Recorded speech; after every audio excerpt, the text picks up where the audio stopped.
we all are here to have an open discussion on the topic stereotypical masculinity and male sexual abuse. In my opinion, bias and stereotypes can impact us all. Men, just like women, are constricted by stereotypes and are penalized if they act outside of their traditional gender roles. So this actually holds them back from being the best that they can be. So what are your thoughts on it? Great. Shall I begin? Shall I Yeah, begin this sure. discussion? Okay. So, we very often, or in fact, every single time we talk about patriarchy, we tend to only look at it from a female's perspective or how it suppresses a woman. Sometimes we forget what we are actually fighting against, and we start looking at patriarchy as some sort of a person, like a fictitious person who we are fighting against. But patriarchy is a culture. It's a way of thinking. It's an ideology.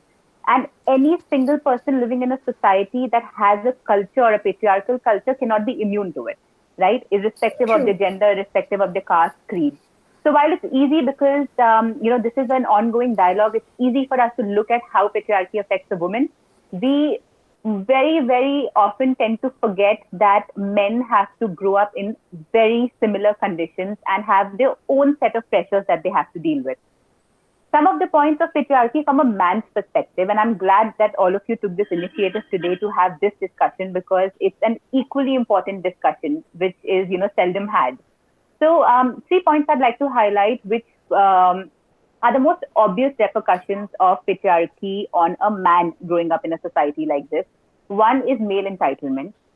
Second, which is a result of male entitlement, is impunity, which is, boys will be boys. We've heard that quite a bit of Yeah. times. Third is toxic masculinity, right? I think most of the women over here will agree that we somewhere or the other experience toxic masculinity in some form or the other. Now, when we look at these three factors, seeing it from an external point of view, it's very easy to say, you know what, men behave badly, men are toxic, men are entitled, and sort of without knowing, blame them for the behavior rather than understanding that there is this huge generations of ideology that has led them to project their own insecurities, angers, lack of connection with their own emotional state that is being projected as toxic masculinity.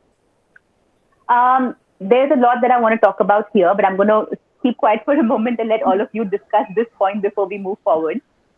Okay, before we move forward, I think we have Mr. Darshan Mondkar with us today. So I'll just give you a brief introduction of who he is. He's a mechanical engineer and a writer. He is known for his collection of short stories and his articles on politics and gender. We welcome you, sir, on behalf of the entire Delhi team. I welcome you to this session. Thank you. I'm sorry for coming in late. I was kind of fooling around with the Google Meet. I couldn't get it right. So, No problem, sir. No problem. Not an issue. all right. Okay, so let's continue with the discussion. Yeah, first let me say hello to Darshan. Hi, it's so nice to see you again. Hi, Tanya. Good to see you again. Good to see you. Okay, so we just sort of initiated the discussion talking about how we often don't look at patriarchy's effect on men in the society. And 3 points that I wanted to highlight was male entitlement, impunity, and toxic masculinity, and how we tend to look at it as something that men choose to do rather than a projection of the own issues that they are dealing with under patriarchy. So I would like for you to add something from a man's perspective before we move further. Look, what you said is absolutely correct. I mean, patriarchy by itself is you know, it, it's considered something which hurts the women all the time. But it's a lot of men are being affected by it because of the stereotypes which are created. This is exactly what a man should do, and I think largely feminism is misunderstood as a fight of women. I think more men should be joining it just to get things right in the right perspective. Absolutely. I think that's one of the most important takeaways, probably would be the most important takeaway of this discussion, that feminism is not a fight by women for women. It's not. And, It's not. like I said in the beginning, I was telling them that we tend to look at patriarchy like some sort of a monster that we're fighting against rather than realizing that it's an entire culture that all of us are affected by, equally so. So I wanted to talk a little bit about the gender hierarchy that patriarchy builds. You know how this ideology that is built in which everybody, all of us, now again irrespective of gender, we grew up understanding that man is a superior gender and a female, or male is a superior gender and female is an comparatively at least inferior gender. I like to quote two things here. One, what a lot of psychologists say, that we have to understand children grow up learning what they see more than what they're taught, right? So when Yeah. they see in their own house, when they see their fathers being the head of the family, even if their mother is an equally earning member, they learn that rather than what is being told to them. And again, Freud's theory, as much as it's very controversial in the feminism world, but the Freud's theory that a child, or especially a male child, the moment the male child realizes that, okay, my father is the head of the family, this is what I need to aspire for, they immediately disconnect with the mother and they start connecting themselves with the father and imitating that behavior. Darshan, would you agree with this? Well, it's not just this is what I'm aspiring for. This is what I'm automatically entitled to. That is what comes in. It's like, I have Right. to. I'm going to be my father. That's the usual track that one takes, and then Huh. everything that happens in the front of your eyes at home is what you grow up to be. Whether You you're capable, automatically whether just you're automatically feel that this is what you're entitled to. So the entitlement is the problem. It's not the role that is being taken. It's the entitlement. Yeah, yeah, actually that's true. It's not that I'm aspiring to do that. It's just that because I'm born in a certain gender, this is what it is. This is what Yes. I am entitled to get. Yes. Right. Now, to look at the flip side of that, so when okay, now I'm so used to talking about the female's perspective here that, it's difficult to leave that aside. But looking at the flip side, when we say, okay, the boy, or, the boy child grows up looking at his father and playing a certain role, and he says, okay, this is what I'm entitled to. It also creates this picture of what a man should be. Under patriarchy, there's this whole ideology or this stereotypical picture of this is what a man is supposed to be like. How does that affect the man? Is what I can. It's very easy for me to look at it certain way as a woman, but I think you'll be in a better place to share what kind of pressures it builds on a man. Well, tremendously. One is that boys don't cry. Men can't cry. So it becomes very difficult to express your emotions, especially in the front of people. You can probably sit and cry alone, but you can't burst into tears. You can't start crying while watching a movie. And then you get labeled typical feminine words. I mean, for one thing, okay, there are no bad sounding words for men. So yeah, typical feminine words. So if like you cry during a movie, you're a sissy, which is Right. basically a feminine thing, which is stupid. So those bottled up emotions obviously play a big role on your psyche. So that's one thing out of this. The second thing is that I mean, you might not, as a man, I might not go for a typical male oriented job or a role. Now Hmm. there are people breaking these stereotypes, but very few. Thankfully. Yeah, I would like to be a chef for that matter. Or even I wouldn't want to be a chef. I would like to cook at home Hmm. just for me and my family. But that wouldn't be really look. When I tell my friends that yeah, okay, I cook on weekends, so they're like seriously, Hmm. that's what you cook. So it's kind of weird. So It's role, looked down upon for some reason. yeah, yeah, yes, yes, Yeah, so it has helped in reinforcing rigid gender norms. So yeah. youngsters actually grow up believing that they can't express how they feel or pursue a hobby or job that's not typically masculine. So yeah, it True. has Right. This changed. typically masculine, defining something as typically masculine or typically feminine, I think is the basis of the problem, right? We all sort of Yeah, grow up understanding these rigid gender true, roles. true. Yeah, see, there's one more very funny thing about this. Since we are talking from the exact opposite angle of what we always talk about on social media, that is, so which makes it very interesting. See, now a woman becoming an astronaut is cheered across the world. Right. A man becoming a chef is not. Absolutely. Equally glorified. Absolutely. So somewhere you as a man are breaking a stereotype, and yet you get like the third thing on the side. No, it's okay. Yeah, do that. Fine. Right.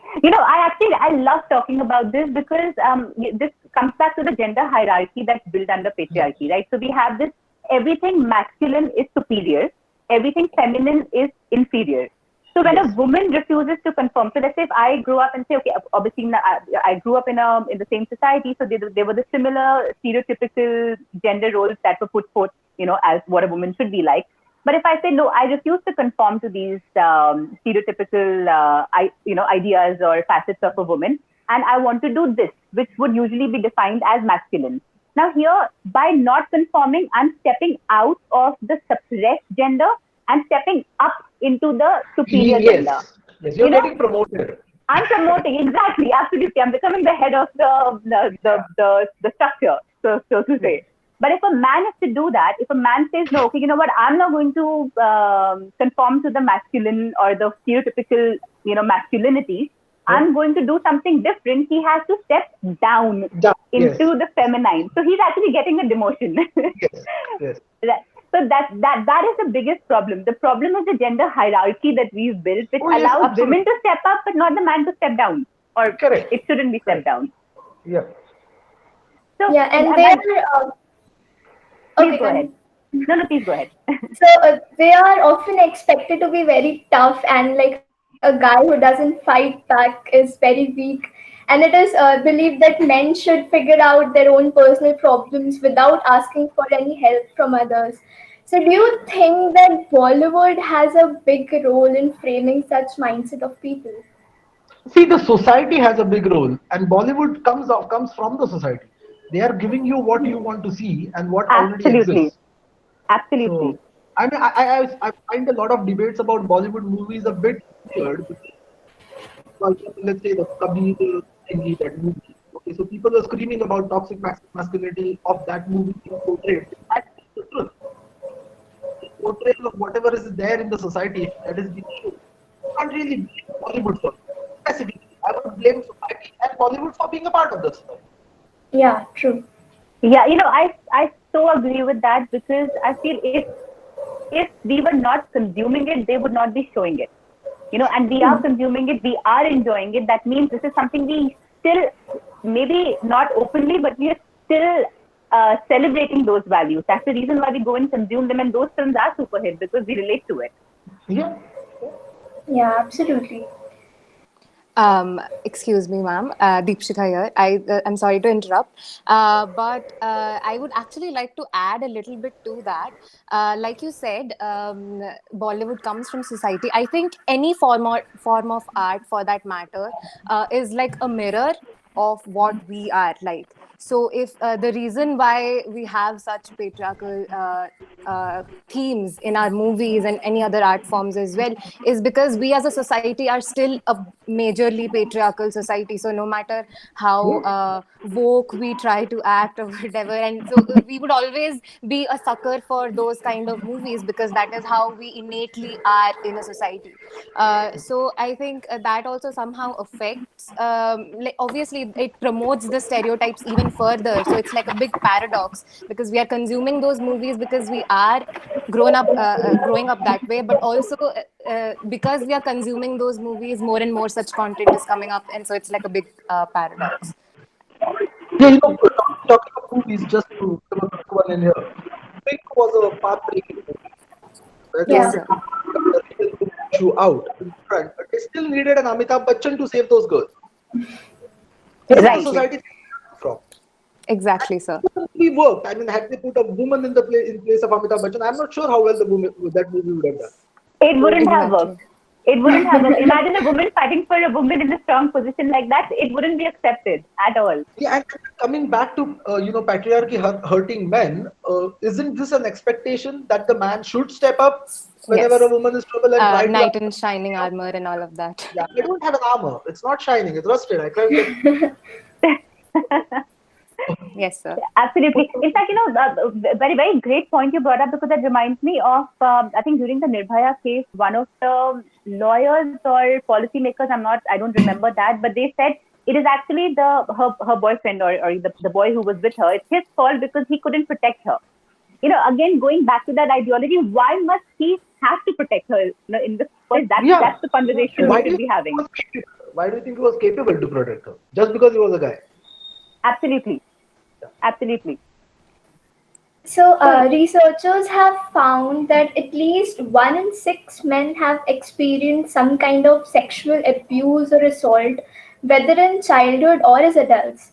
And it has also been found that the consequences of such violence and stereotypes has actually resulted in suicidal thoughts. So, what do you have to say about this? Like, it has Yeah, impacted their mental health at a very greater extent. well, first of all, sexual assaults will affect the mental health. There's no doubt about Yeah, that. true. As Absolutely. far as the statistics is concerned, I'm not sure about one out of six or 2 out of 6, but yeah, a lot of men have gone through sexual abuse in their childhood. The problem here is not more about going through the abuse. Of course, that is a problem. The bigger problem is not being able to talk about it. Yeah, true, Right. true. Very true. Yeah, so that's Absolutely. And getting the exact numbers on domestic violence overall is difficult since so many cases go underreported. And yeah. it's even tougher to figure out like how many men are suffering those abuse. And the bigger reason to this is that it will question their masculinity if they come out and say about it. Yeah, obviously, I mean, तेरी बीवी तुझे मारती है क्या? Is like one of the biggest questions in Yeah. so that's like, अच्छा तू तेरे बीवी से डरता है. So you can't really come out and say, yeah, I'm facing domestic violence. It's serious. It's not a joke. Right. Yeah, and it is treated as a joke because I think more than the physical abuse the person is going through outside, it will become a mockery of the person's masculinity, which in Yeah, itself has a huger mental effect on an individual because, that's something that you've so strongly protected. A lot of men, I feel, even women for that matter, a lot of us associate our identity with these ideologies that we've brought up with.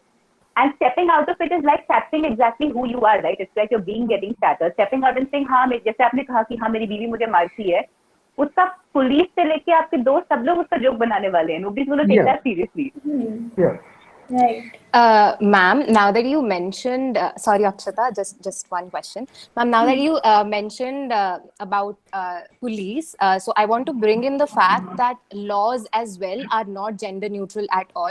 The laws in Yes. our country for sexual violence and workplace violence and so on are all about women, and we don't have laws as such protecting men. So it's also important to talk about that. So if you would like to comment a little bit on that, maybe.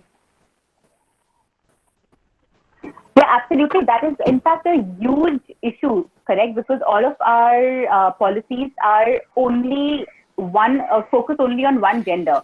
I feel not only the male gender, but we should also look at how it affects all the other genders.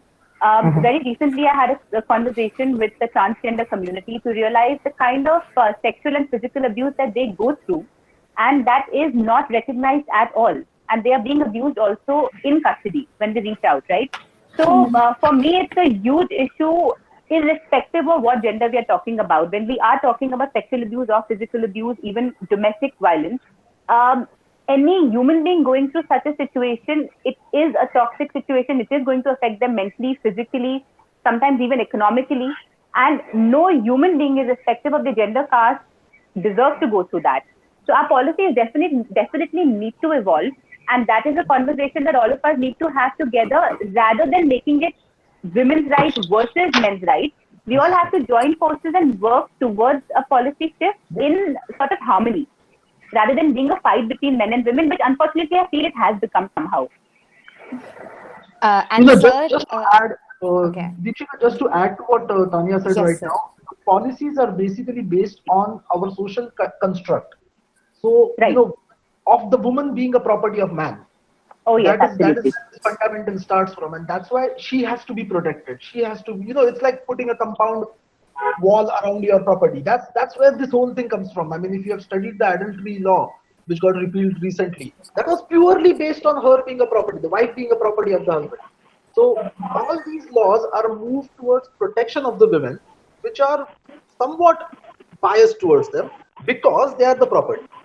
So if we change if we change the cause of it, which is a social construct, the laws will also get gendered. Yes, sir. I would actually like to point that out that if you see it from a very layman's perspective or like a very nitty gritty or like the very basic way, you would notice that we don't have laws protecting men because society did not consider women to be capable enough for violence because we are supposed to be the weaker gender.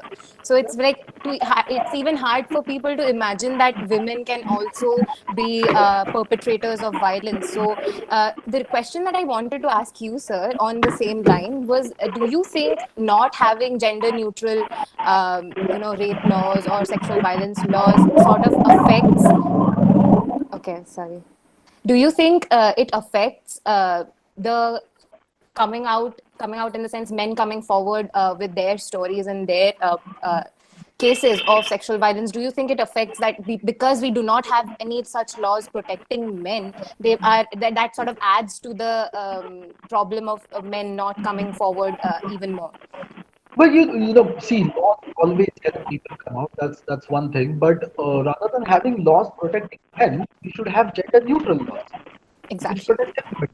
We don't need special laws to protect women. We just need laws protecting specifically women. It is almost like an understanding that a man cannot be raped. That is Right. which is not true anymore. I mean, which was probably never true. Now we know it's not true. So making them gender neutral would definitely help people coming out. But more than just the law, it is the social pressure that keeps the men from not speaking out. That is what I personally feel. So even if you do have a law, let's say if the rape law is gender neutral, you imagine the plight of a guy who gets raped. Right, sir. Not Absolutely. I think. about Oh, trauma from I'm the sorry. guy. I'm sorry to interrupt, but I'm Shaina, and I would like to add on to these line of thought. I think the recent incident of Jairaj and Phoenix, the custodial death which happened in Tamil Nadu, it was a clear case of sodomy, but our attention was not there. The entire time we talked about how brutal the police were, how custodial death took place because of the ignorance of the police or the brutality of the police. But in the entire time, no one really focused on the idea that they were actually sexually abused in their custodial time. So I think the reason why maybe we do not have gender neutral laws at this point of time is because of lack of awareness, because we can never imagine that a man getting raped, right? Because he's supposed to be strong, he's supposed to be able to protect himself and a woman too. So how can a man get raped? And I think if I were to give another example from Friends, the very famous sitcom, in that I think there was this episode where Joey goes to the tailor and to Yeah. give measurements for his pants, and then he talks about how the measurement was taken, and that is when Chandler points out that that is not how someone is supposed to take measurements. So that is when he realized that, oh, I thought it was very normal. Or maybe Chandler's boss spanking him on his back and he not being able to talk about it even if he's uncomfortable, because because he'll probably be like, oh, what's wrong with it? It's just a friendly gesture, the boss likes you. I think these are those small things which we never pay attention to, and we do not talk about it, and even men are, that's why, afraid of talking about it. So I think it's just awareness to begin with, which is why these issues start. Right. I also feel the biggest issue, like Rachna also pointed out initially, and I think that was brilliantly put, that the biggest issue is that we see, and this has existed for centuries, that the woman is the property and the man is the protector of the said property. Now, to accept that a man can be assaulted, especially if it's sexual assault, will shatter the entire system, right? The entire patriarchal culture, societal, even if we don't call it patriarchy, the entire structure of the society will shatter the moment we step up and accept that this is possible. Like you said, I'm sure it's been happening, 100% it's been happening forever. It's not something that is new. But to step up and accept that is to shatter the entire system. And we've seen that. Even the adultery case that you mentioned, that was also a big war that happened for that change to happen. It was quite a dramatic change, and thankfully so. But anytime we are trying to make a dramatic shift of that sort, they're protectors of the structure, right? Who are afraid of the entire structure collapsing, even if we accept something which seems so obvious to us on paper. Right. Well, that's where I think it was Deepshika who came up with those numbers. 1 out of 6. No, I came up with the numbers. Okay, Akshata came up with 1 out of 6 men are sexually abused. 5 out of 6 are not. Yeah. And 5 out of 6 men are enjoying the privileges of being a man. Absolutely. So it's very difficult to break their paradigms and say that, listen, leave your privileges, because there are 1 out of 6 men who are suffering. That is the tough part. And that is a very difficult part. I think it's a very, very difficult dialogue to have. I feel even, even as women, even again, speaking from a patriarchal point of view, we have believed for centuries that women are the weaker sex. Even then, for women to come together, it took so many years. Imagine men, a stronger sex, saying, oh yeah, you know what, we can also be abused. For them to come together, it's like, for me, I feel like it's going to take a lot of work. Women are also steeped in patriarchy, right? Because I mean, a lot of women are like, हाँ नहीं यार ये ठीक है मेरा पति मुझे मारता है वो सही है. So that kind of works for them. Right. I mean, sometimes it's a very confusing thing. There are like women pitting themselves against the patriarchal culture. There are women against these women. So yeah, there are men supporting these women who are fighting against patriarchy, and then there are men who need to be fought against. So a bit confusing. Yeah, there are many layers to it. I want to actually make a point before we move forward from here. When we were talking about men as being victims, specifically from a domestic violence perspective, when we talk about domestic violence, we only think about physical abuse, about a partner physically assaulting their partner. That's not it, right? Somebody can be a victim of domestic abuse purely if it's emotional or mental. And a lot of times, I have seen that men are victims of domestic abuse, which is not physical assault, which is more emotional and mental in nature. And a lot of times it comes from a place where the man is a provider and the woman is usually a homemaker, and she expects the man to fulfill all her comforts and desires. And that pressure is so much. Maybe the man doesn't want to. The man doesn't want to be so overly ambitious and live a normal, stable life. But the woman puts all her dreams and desires onto the man, and they do succumb to that pressure. That kind of domestic abuse is something we should be talking about. Yeah. So Dharmesh, Ashutosh, would you like to add something to it? Yeah, I had a question, Ganesh. Hello, ma'am. So, how can we make the society talk about this thing, the topic which we are talking about, very openly? Because, like, we were talking about Bollywood movies, so there are a lot of Bollywood movies which talk about the same topic which we are talking about, but they don't have any viewers. The audience wants spice in their movies, the same thing, that feminism and all. But how can we make the audience look for that, the topic which we are talking about? Well, to begin with, I mean, this is a very difficult question to answer for me, honestly. To begin with, I think, like Darshan said, we need to have men be part of this dialogue much more than they are today. We have to start looking at feminism not a fight by women for women, but a battle that all of us are fighting against a set culture. This is not women fighting against men. And that entire narrative, unfortunately, has become so strong today, and that needs to end. This whole man versus woman needs to end. We are not fighting for female equality or female superiority against men, right? It is for all of us to take away this pressure. The moment we do that, the moment we realize that feminism is not about women, but it is about all of us against the culture, it will become a safer place, I think, for men to step up and become part of that conversation. Second, I feel, I might be wrong, and also this is like a huge thing to say, undoing rigid gender roles in our education system, right? Not just, see, what's going to happen at home to change that, what happens at home to change that is going to take a lot of time. But a formal education system is put in place because it's easier to shift mindset outside of a child's home. If we start focusing on the formal education system eradicating rigid gender roles that are so constantly reinforced in, even schools and colleges.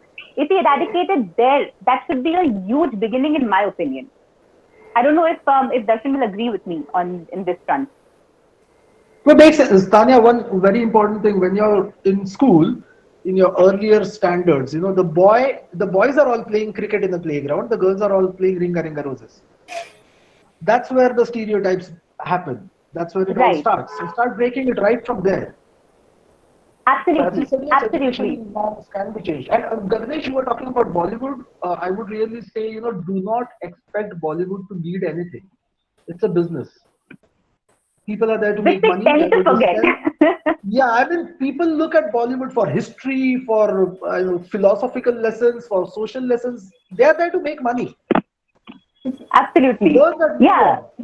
It's a business of entertainment, right? It's called as the business of entertainment. Why do you expect anything else? Just to answer Garnesh's question, I mean, the very important question, how do we get this in the forefront? As somebody else said, awareness is very important. There is social media. We can start creating awareness. We can start creating awareness in our colleges. We can speak out when we see stereotyping of men or of women, both in college. We all know and you guys are in college. I've been to college. We do stereotype people. Even we do that. So start speaking out. Our friends do that. Start speaking out. Start encouraging people to break borders. Jump from one role to one gender role to another. So that's how it will work. It's not going to be easy. It's not going to. I mean, patriarchy has been for centuries. So we are not going to destroy patriarchy in our lives, but we can make a change by moving 5%, 10% ahead. That will make a lot of difference. True. Absolutely. I'm sorry, I just want to add, somebody sent a very nice message, something I think we should talk about, that right now, the entire conversation about male rights is more in reaction to the feminist movement rather than a constructive dialogue in itself. And I agree that is a huge problem. We did talk about this a little bit in our last chat, Darshan. You remember where you said that is a big issue. Yes. I mean, the moment you bring out gender rights or male rights, the moment you bring out male rights when somebody is talking about female rights, that's where the battle is lost for both sides. For both sides, I would say men's rights are important. Female rights are also equally important. So, discuss them separately or discuss them combined, but do not pit them against each other. Absolutely. What is happening right now is that it's like the not all men was what we were talking about. Nobody's saying it's all men. Nobody's saying that. But the moment you bring it out whenever there is a molestation, you're offering a defense and losing the whole case. Absolutely. And in my opinion, I strongly feel that is one of the biggest issues. That, this entire conversation, the moment you talk about a issue that is affecting women, you stand up and say, no, but you know what? Even men, or not all men. That the entire narrative that we've created is diminishing both the efforts. So we need to start working in harmony, and I think that should be the first step. Maybe combine the rights issue and make it gender neutral. That's where it will work. I mean, this can actually work with first two, right? I mean, some man comes up and say, "I am facing this," and they're like, "Chal na, kitne men?" So how many men are facing this? Bajume, we have got a lot of women who are getting raped. So let's talk about that. Again, that would be wrong. Why pit it against each other? Both problems are equally important, aren't they? Absolutely. So ultimately, the question arises is how do we shift these stereotypes by redefining and role modeling the new norms? But do not underestimate the power of youth. You guys are tremendously powerful. You can change things. The next generation needs to be the change. The older generation is gone. They are not going to change. Forget about them. They are the ones you are fighting against. So, I mean, not literally, but they are the ones you are going to pit yourself against. So, the younger generation can be a change. Be more aware. You have got so many mediums now, like this Google Meet thing. I wasn't aware of it. How to work it. And you guys already know this. So, what you're doing right now also a part of awareness, right? It's not just 35 participants. We'll share this on social media and we'll get more participants, get more people to be aware of. So that's how it will work. Absolutely. And I think we need to, you rightly said the youth is the most, I think you guys are defining the future. What you do today will be what's going to happen for the next generation.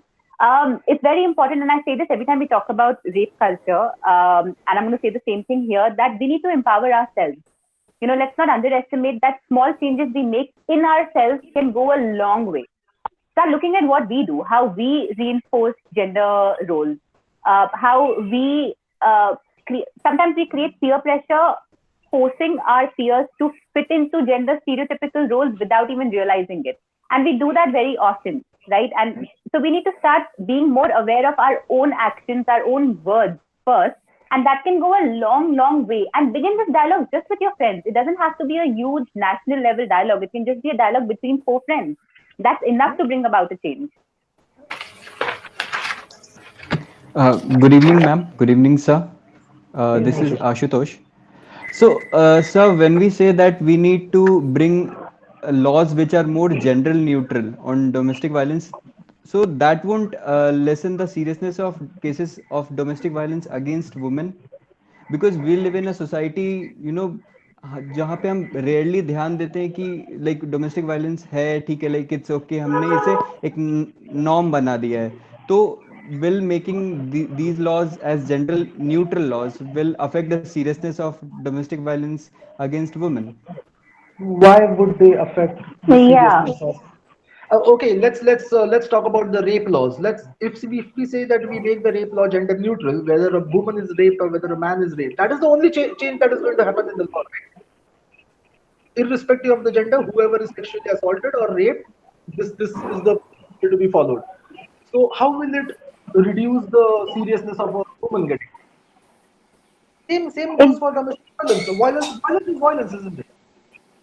And in fact, I feel it will become slightly more normalized to have that conversation. The moment it's not just about one gender, and it will maybe to some extent stop pitting men and women against each other, right? Yes. So I don't think it's going to diminish that conversation. In fact, if anything, it might just normalize it to some extent. And you can have both of them on the same side. Fine, which will add to the absolutely. That's what we should be aiming at. Try to get more people on the same side rather than separating them. Yes, sir, definitely. Like gender neutral laws do not dilute one person's experience or over the other person. In fact, it like neutralizes the situation and makes it equal for everybody. Having said that, we have a question from our founder, Debashish Jana, who is the founder of YUF, and he had a question a while ago. So I would ask Debashish to please go ahead with your question.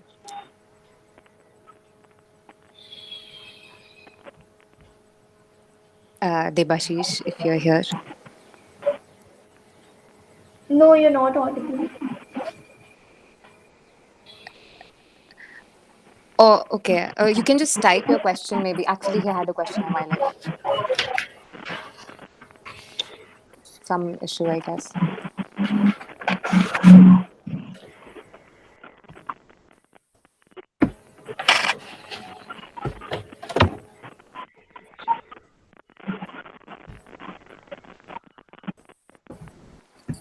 Ma'am, I think it's a problem with the connection. We can resume with the discussion, but then like after this, we can take his question.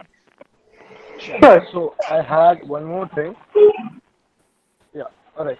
So I had one more thing, like someone also typed this thing. So the fake allegations against males is actually a threat to the Indian society and creates a loophole to the whole system. That was someone texted that question. So I would like to add up that how can we figure out that loophole? How can we go for that fake allegations? Like we see a lot of cases for that, for the same that someone like is echoing out. No worries. I think I got the question. Is Darshan here? Because I remember asking him this question last time and he answered it brilliantly. So I think I'm going to leave that to him. But see, first of all, fake cases. I mean, name one law which does not have fake cases. There are fake murder cases, there are fake robbery cases, there are fake encroachment cases.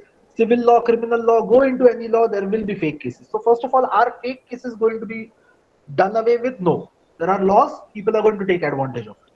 How do you deal with them, basically? Now, first of all, do not let the fake cases deride the entire movement. The movement which is going on, or feminism, or fight against patriarchy, call it whatever you want to, cannot get derailed by somebody filing a fake case. Now, in that particular case, it can be taken up on a case. That person can be handled there and then itself by a proper judicial process. Handled does not mean, Right, yes. pop culture. Right. Absolutely. Also, I feel when we start normalizing these dialogues, and when we start undoing gender stereotypical ideologies, for one of them, which is my most favorite ideology to talk about, is the false narrative of good woman. This entire thought that her value lies only in her virginity or chastity. The moment we start undoing that, फिर किस basis पे fake case होगा? Fake case उसी basis पे होता है ना कि अरे मुझे promise किया था शादी के लिए और now I'm going to take बदला because he slept with me and used me. Did we lose This whole use me virginity. Oh, sorry, we lost your audio for a moment. At least I did. Oh, okay. So yeah, I mean, I was talking about one of my favorite ideologies that I love talking about, the false narrative of good women, or this entire thought that, a woman's value is attached only to her virginity or her chastity.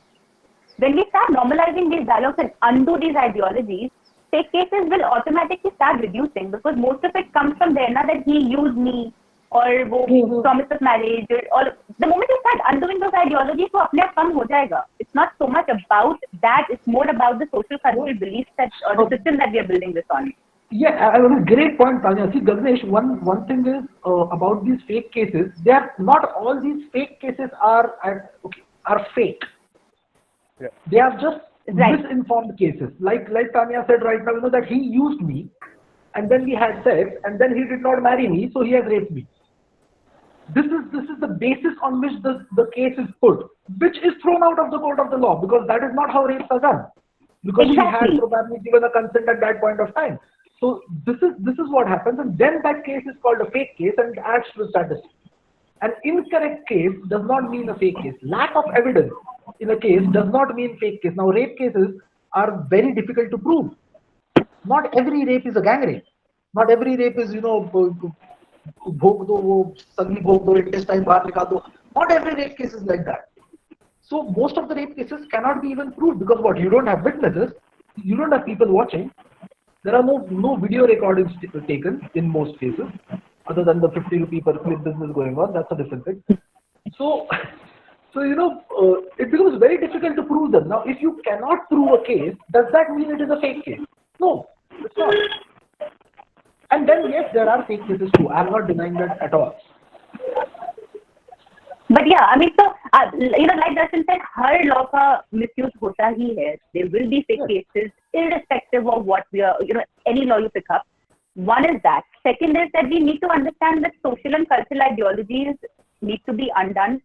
The problems that are a repercussion of these ideologies will automatically fall apart. Now, let's look at the root cause. Rather than looking at the fruit, look at the root of the tree. Start attacking the root of the tree. Tanya, bigger problem of these fake cases, or rather of any rape case, whether it is fake or not, is that by the time they are proved to be fake or inconclusive or whatever, the reputations of everybody involved are totally destroyed, especially of the government in such case. So, if there's a media trial, everybody is talking about it, they have already judged everybody and, given a verdict. There's an opinion poll and people are going, yeah, hang him, hang her, or whatever. So that's how it works. Now, if we can just take a step back and let the courts decide without trying to sully anybody's reputation, that would make a big difference to the fake case.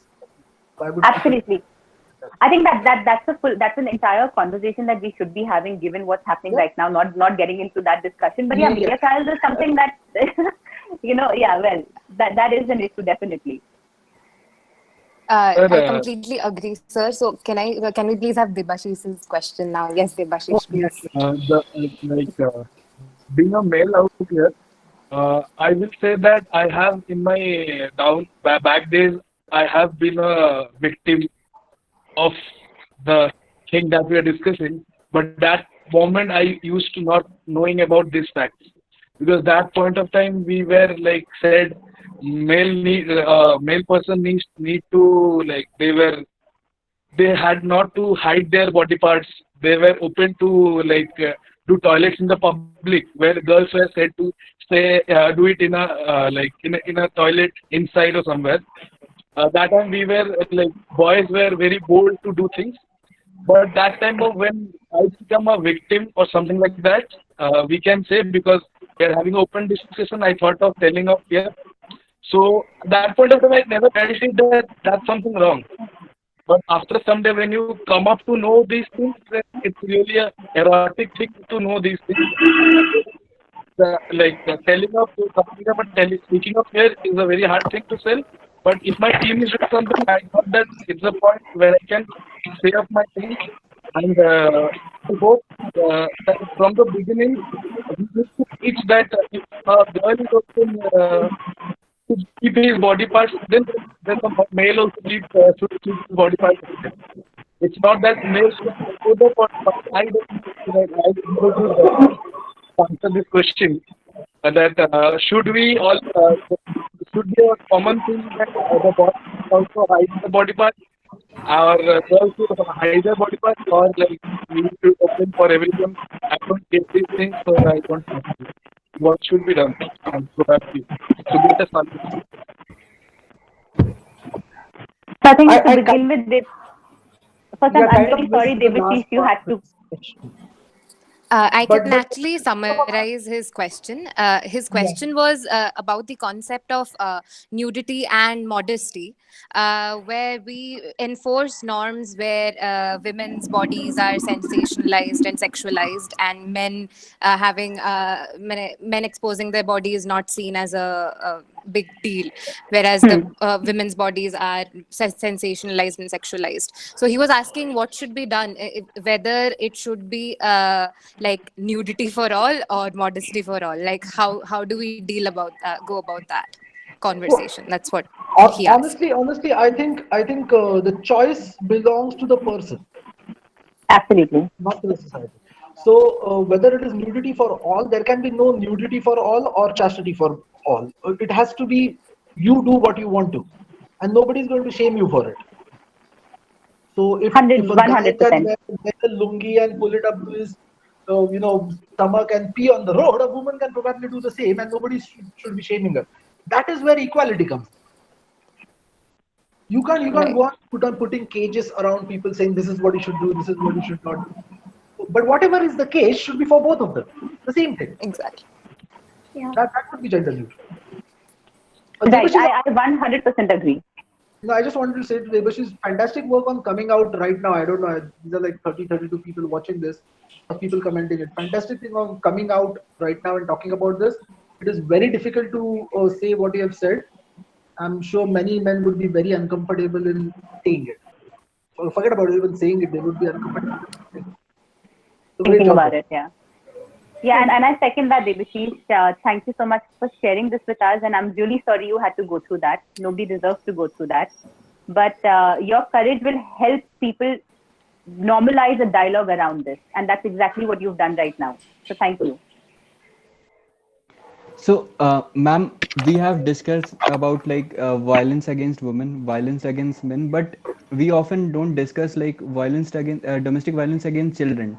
Because recently I was studying about Joseph Stalin. His personality was literally affected by what he had gone through in his childhood. Like he was subjected to regular beating from his father, and that has a huge impact on his personality when he as a grown up.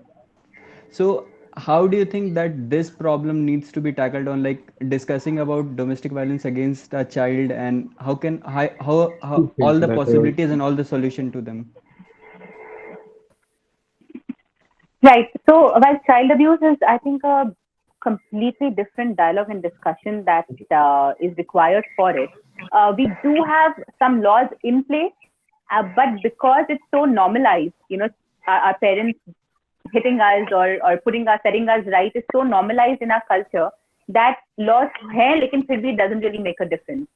I sound like a broken record, but I do, for some, I do believe that even child abuse does come from the similar patriarchal ideology that domestic abuse for women or domestic abuse in general comes from.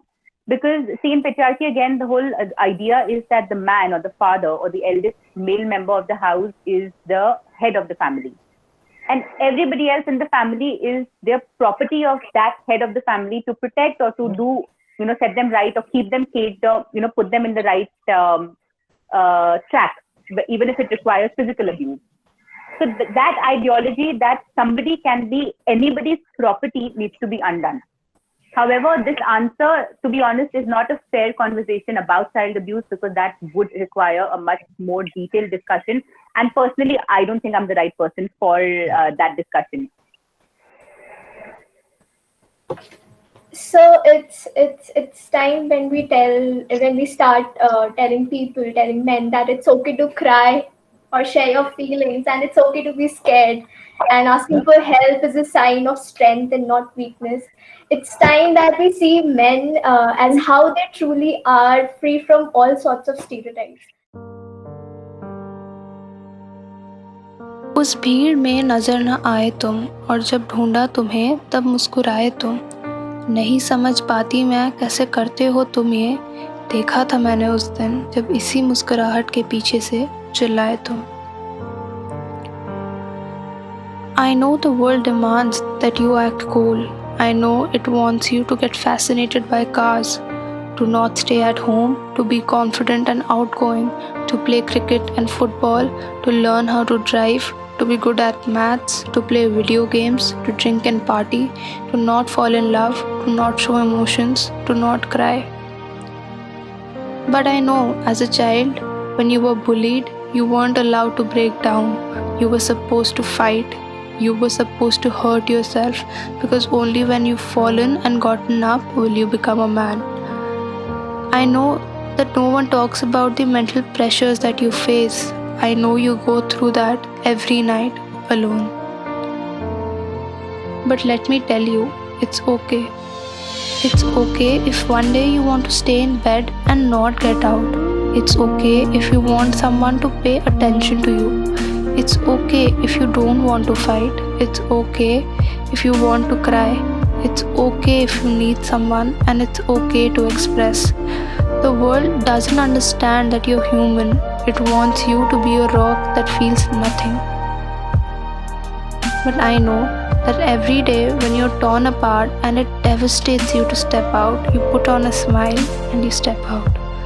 I know that you are an illusion, and what lies beneath is someone who is screaming for light, for affection, for freedom of expression. Break free and come to me. I'll be here for you, I promise. I will be your guiding light, I promise. I'll hold you close and wipe your tears and be your diary, I promise. But please break these walls. I promise we'll make this right. I promise it will be okay.